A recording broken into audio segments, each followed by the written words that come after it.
ca APS dinu daal di xamal le président Bassirou Diomaye Faye nag le 16 janvier bi dina daal di jiite la cérémonie solennelle de rentrée des cours et tribunaux fa la nga xam ni moom mooy ca cour suprême boobu la événement nag lu ñu fay daal di waxtaanee mooy droit de grève et préservation de l'ordre public Thioune boobule ndaje lan mooy doon li nga xam ne nag moo di solo si. waaw dafa am solo su mag sax parce que kenn umpalewul ne justice moom ci réew. dafa mënul ñàkk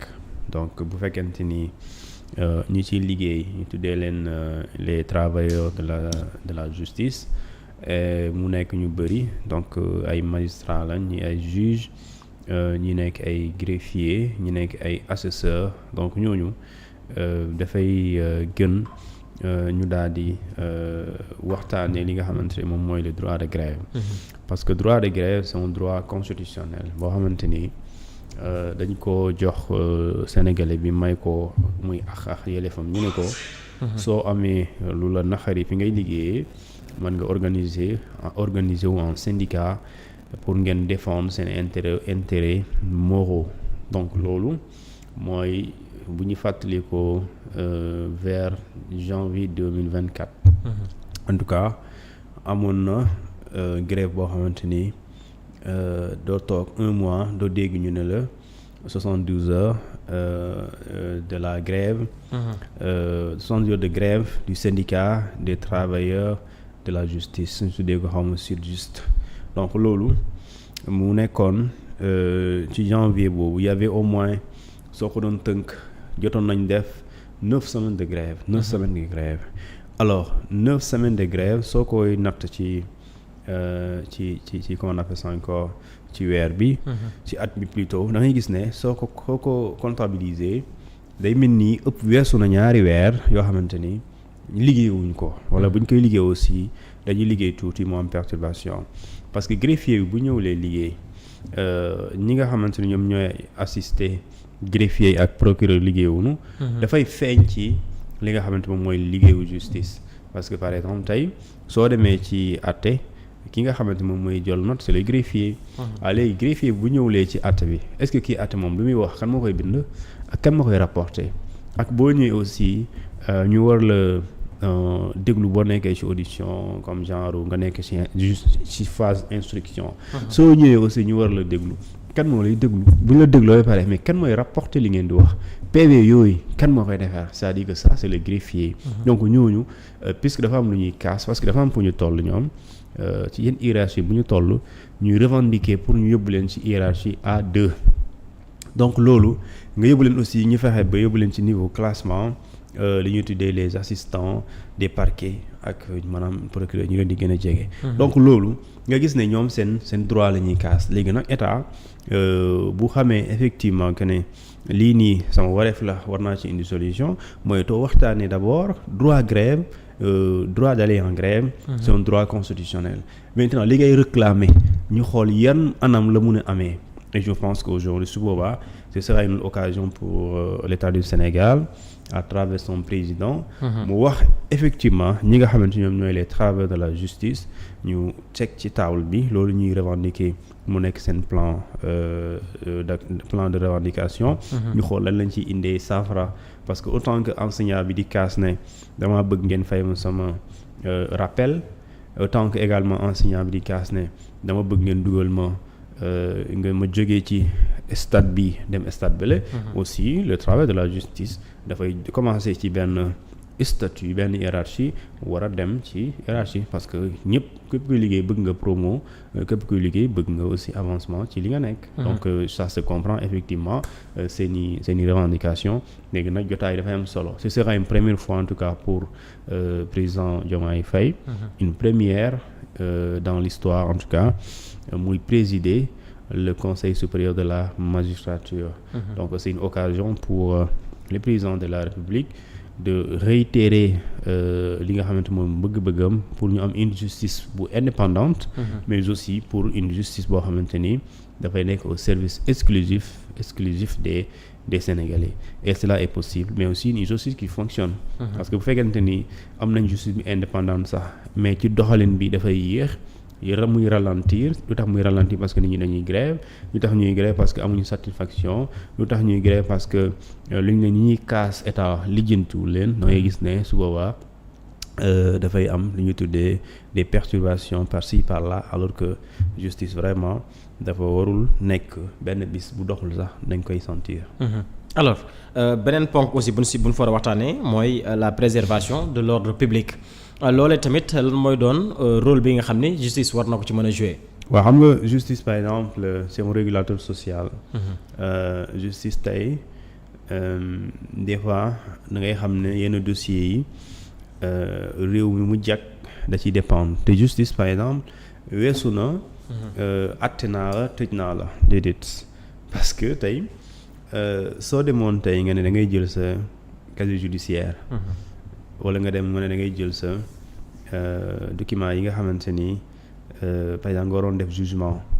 nga waroon def lu ñu tuddee sa doom dépassé ci at nga waroon def jugement. mais bu ñu nekkee ci grève doo ko mun def soo demoon aussi ñu ne la demal nga lijjanti ñu benn xam certificat de bonne vie xamam lan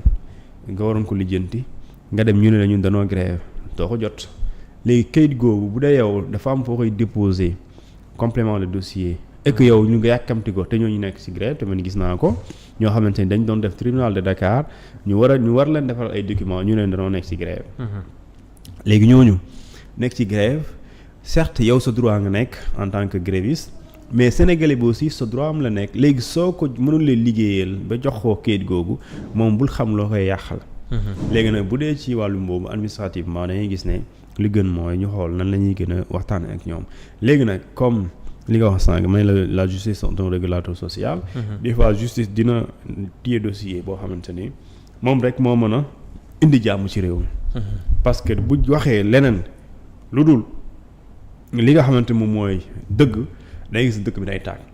parce que la justice elle est rendue au nom du peuple donc si le peuple aujourd'hui da ngay rendre décision peuple boobu nekk ci fitna da ngay xoolaat décision boobu. parce que bi dee da ngay àtte ci turam. ba pare ngay àtte pour li nga xamante moom mooy li koy aar parce que on rend justice pour la société pour la tranquillité de la société. dañuy rendre justice effectivement pour que askan bi nekk ci jàmm léegi bu fekkente ni da ngay rendre justice en la rendant nit ñi nekk ci fitna. da ngay gis ne y a un problème moo tax justement ci aspect boobu aussi da ngay gis ne rôle justice ci société bu dal dafa am solo. dal bi bokk na si aussi. ñi ay nit ñu gis ne injustice am na Sénégalais yi bañ a am sentiment d'impunité. ñu bañ a am li qu'on appelle le sentiment d'être dans un pays boo xamante ni am na ñoo xamante ni ñu ngi sañ def loo xamante ni yoon da koo tere mais kenn du leen topp moom ñoo xamante ni defuñu dara lu graaw. yoon di leen tëj su boobaa dañuy gis ne nit ñi dañuy dem ba dootuñu am confiance ci seen justice nit ñi dañuy dem ba dootuñu wóolu seen justice et quand loolu bu amee. dangay gis ne da ngay am lu ñu tuddee genre xuloo bu am diggante justice bi ak askan bi. jamono ji on parle de réconciliation entre la justice et le peuple sénégalais ou bien une partie du peuple sénégalais parce que il fut un moment boo xamante ne nit ñi nga xamante ne da ngay jékki-jékki def mandat de dépôt systématique nga xam ne da ngay ñëw rek automatiquement jàpp nañ diw ñu ngi recherche diw bu ñu ko jàppee tëj ci kaso bi léegi nag nit ñi dañuy am benn impression que la justice elle cible une partie boo xamante ni dafa mel ni ñoom kese ñooy defkat yi bu dee dañuy jàpp ne ku ñu jàppale da ngaa def donc dañuy gis ne justement cette justice là a un grand rôle dans ce qu'on appelle la stabilité et dans aussi la tranquillité publique kon seen rôle de régulateur social boobu dafay am parce que justice nag su tax mu am lu dara lu dul kaaraange askan wi ak dalu askan gi exactement alors ci wàllum appellation ñu ngi wax rentrée des cours et tribunaux sànq aussi dégg naa nga junju wala nga tudd li nga xam ne nag moo di conseil supérieur de la magistrature est-ce que ñoom ñaar dafa am li nga xam ne nag moo différence wala même la rek. non xam nga tey bu ñu la waxee la rentrée des cours et tribunaux. ñu ne le conseil supérieur de la magistrature c'est-à-dire que c'est mooy kuréel bi nga xamante ni moom mooy kuréel bu gën a kawe. mais yilif magistrat yi xam nga tey dañ la ne tous les juges sont des magistrats. Mais tous les magistrats ne sont pas des juges. Même les procureurs sont des juges, sont des magistrats, mais ils sont pas des juges.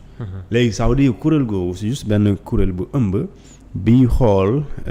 carrière u magistrat yi bi xool doxalinu justice nu muy gënee. léegi nag cour yi mooy ñi nga xam ne ñoo fa nekk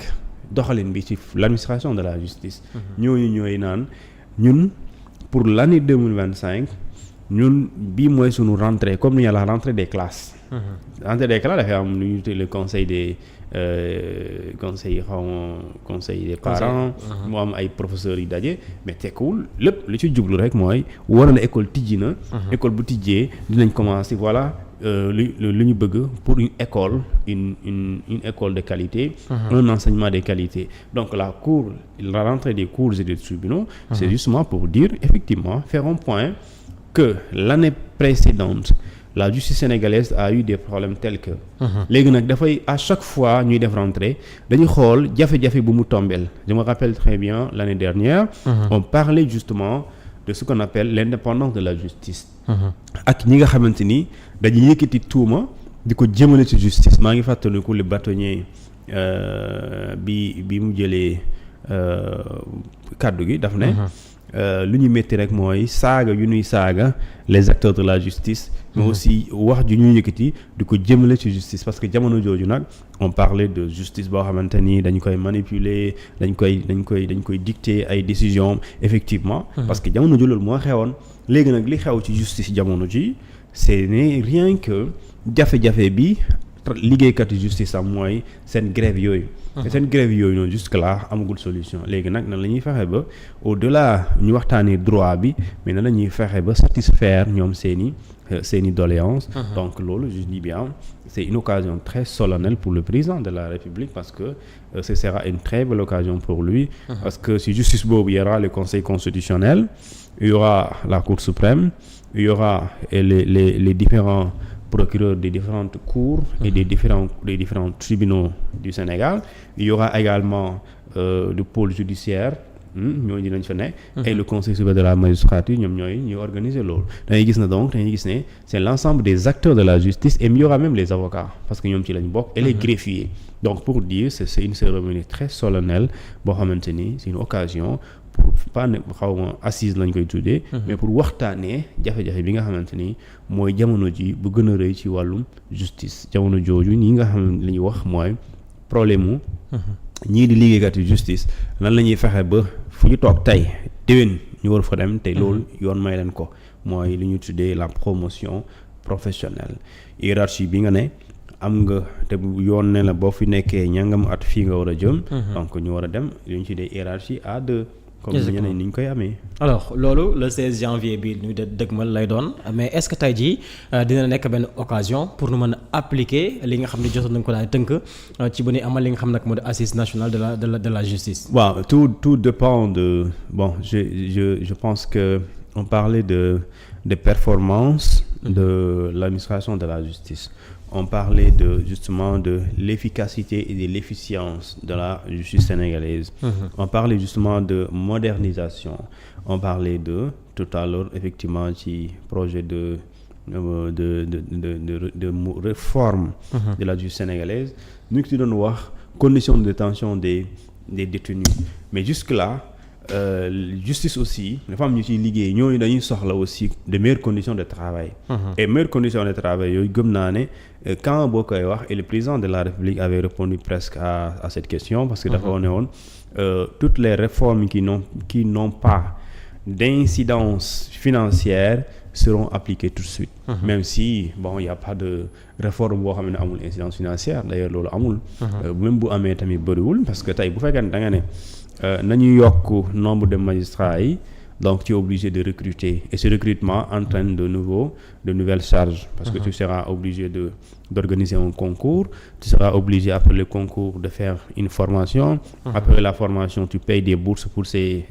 admis et après ñooñu noonu bu ñu paree dañuy def stage bu ñu paree aussi dañ leen di dugal ci fonction publique te boo leen dugalee c'est des salariés donc tu les payes des salaires donc ngay gis na donc dans tous les cas li ñu tuddee incidence financière dafay am. Maintenant bu fekkente ne aussi da nga wax ne par exemple gis nañu ne li ngeen di liggéeyee conditions de travail par exemple logement bi wala lieu de travail bureau yi méngoowul ak seen statut wala méngoowul seen cadre de travail su boobaa mën nañu aller vers le sens de ñu doter leen des moyens yi leen di permettre ñu mën a répondre aux attentes et mu aussi mën a atteindre les objectifs quant au li nga xam moom mooy soxla sénégalais yi mais loolu yëpp c'est bien possible tout dépend maintenant de la disponibilité des moyens financiers mais aussi des moyens matériels parce que tey boo bëggee ne nit ki na def liggéey boo ñëwee ut kayit mu jox la ko mais da nga koy jox les moyens matériels c'est-à-dire que tey li koy permettre mun ko def boo indee nit ñi bañ fi nekk di rang wala mu naan la demal ba suba mais loolu il faut nga jox ko les moyens matériels et les moyens matériels bokk na ci par exemple moo am lu ñu tuddee des matériels informatiques ay imprimantes ay ordinateurs loolu mën nga ko xeeb mais loolu la ñuy liggéeyee donc ay wifi boo xamante ni dafay nekk di dox à 100 H24 pour ne pas dire mu nekk lu fluide mais loolu bu fekkente ni loolu mooy lu gën a élémentaire comment tu peux venir ma ñëw soxla document mu nekk sa ordinateur ngoon ma ko tiireel mais loolu je dis bien c'est des choses yoo xamante ni pas trop par rapport ak administration mën nga ko xeeb mais c'est des choses importantes même si élémentaires et je pense qu'aujourd'hui l'État du Sénégal comme on a voté budget bu bees fekk ñu voté budget bu bees su ma juumalee puisque nous serons le 16 janvier et avant le 16 janvier le budget doit être disponible comme le dit la loi au plus le 31 décembre de l'année bii nii le 1er janvier de l'année en cours le budget doit être disponible donc pour dire que ministre de la Justice il s'agit de moom la donc en ce moment il y a eu des montants yoo xamante ni moom lañ ko alloué pour répondre aux attentes de ces travailleurs de la justice yi nekk ci grève mais aussi pour ñu xool nan la ñuy inclure des crédits pour améliorer seeni conditions de travail pour ne pas dire pour gën a dooleel li ñu tuddee l'administration judiciaire. Exactement alors Thioune dañuy ñëw ci communiqué bi nga xam ni moo bàyyi ko fële ci ville de Dakar ñoom it daanaka suba war nañ daal di daje ci communiqué bi ñu ngi si def naan suite à la décision